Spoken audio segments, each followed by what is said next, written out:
Kalat ngayon ang chikang nag-resign na sa It's Showtime ng ABS-CBN Studio sina MC at Lassie Marquez.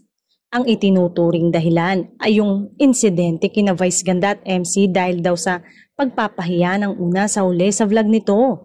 Sa vlog kasi ni Vice ay nagkaroon sila ng open forum at isa nga sa pinagsabihan ng Kabogable star ay si MC dahil sa behavior nito noong nagbakasyon sila sa Palawan during the Holy Week.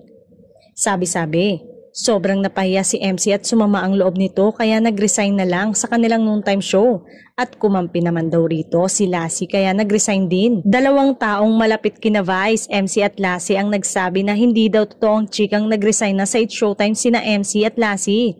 Wala raw katotohanan yon. Ang totoo raw, nagsabi ang magkaibigan na magpapahinga muna.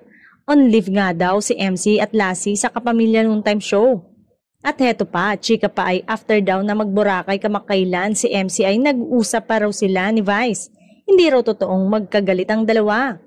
Mukhang matatagalan pa ang leave ni na MC at Lassie sa It's Showtime kung matutuloy ang plano nilang magbakasyon sa Amerika.